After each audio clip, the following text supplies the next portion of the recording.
Choose kind. There was a lot of shuffling around when the bell rang and everybody got up to leave. I checked my schedule and it said my next class was English, room 321. I didn't stop to see if anyone else from my homeroom was going my way. I just zoomed out of the class and down the hall and sat down as far from the front as possible. The teacher, a really tall man with a yellow beard, was writing on the chalkboard. Kids came in laughing and talking in little groups, but I didn't look up. Basically, the same thing that happened in homeroom happened again. No one sat next to me except for Jack, who was joking around with some kids who weren't in our homeroom. I could tell Jack was the kind of kid other kids like. He had a lot of friends. He made people laugh. When the second bell rang, everyone got quiet and the teacher turned around and faced us. He said his name was Mr. Brown. And then he started talking about what we would be doing this semester. At a certain point, somewhere between A Wrinkle in Time and Shen of the Sea, he noticed me but kept right on talking. I was mostly doodling in my notebook while he talked, but every once in a while I would sneak a look at the other students. Charlotte was in this class, so were Julian and Henry. Miles wasn't. Mr. Brown had written on the chalkboard in big block letters, P-R-E-C-E-P-T.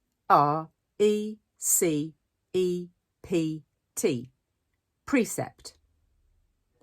OK, everybody write this down at the very top of the very first page in your English notebook. As we did what he told us to do, he said, OK, so who can tell me what a precept is? Does anyone know? No one raised their hands. Mr. Brown smiled, nodded, and turned around to write on the chalkboard again. Precepts equals rules about really important things. Like a motto, someone called out. Like a motto, said Mr. Brown, nodding as he continued writing on the board. Like a famous quote. Like a line from a fortune cookie. Any saying or ground rule that can motivate you. Basically, a precept is anything that helps guide us when making decisions about really important things. He wrote all that on the chalkboard and then turned around and faced us. So, what are some really important things? He asked us. A few kids raised their hands, and as he pointed at them, they gave their answers, which he wrote on the chalkboard in really sloppy handwriting. Rules, schoolwork, homework. What else? He said as he wrote, not even turning around. Just call things out. He wrote everything everyone called out. Family, parents, pets. One girl called out, the environment. The environment, he wrote on the chalkboard and added, our world. Sharks, because they eat dead things in the ocean, said one of the boys, a kid named Reed, and Mr. Brown wrote down, sharks. Bees, seatbelts, recycling, friends. OK, said Mr. Brown, writing all those things down. He turned around when he finished writing to face us again. But no one's named the most important thing of all. We all looked at him, out of ideas.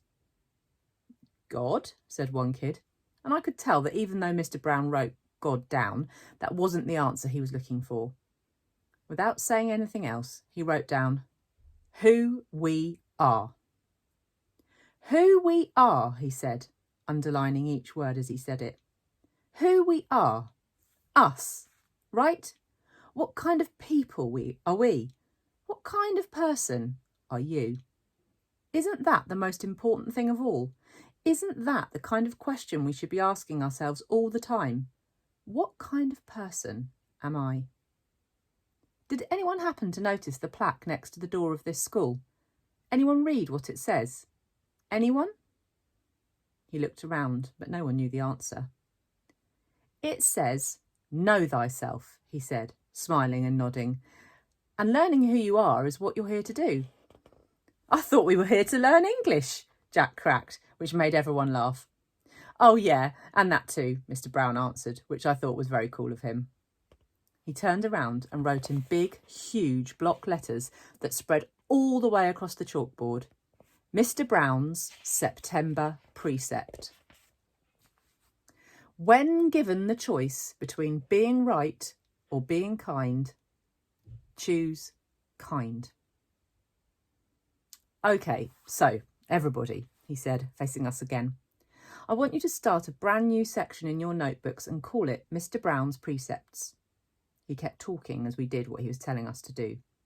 Put today's date at the very top of the first page, and from now on, at the beginning of every month, I'm going to write a new Mr. Brown precept on the chalkboard, and you're going to write it down in your notebook.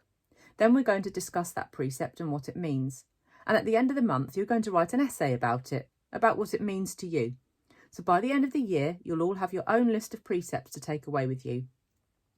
Over the summer, I ask all my students to come up with their very own personal precept, write it on a postcard and mail it to me from wherever you go on your summer vacation. People really do that, said one girl whose name I didn't know. Oh yeah, he answered, people really do that. I've had students send me new precepts years after they've graduated from this school, actually. It's pretty amazing. He paused and stroked his beard. But anyway, next summer seems like a long way off, I know, he joked, which made us laugh. So everybody relax a bit while I take attendance, and then when we're finished with that, I'll start telling you about all the fun stuff we're going to be doing this year. In English, he pointed to Jack when he said this, which was also funny, so we all laughed at that. As I wrote down Mr. Brown's September precept, I suddenly realised that I was going to like school, no matter what.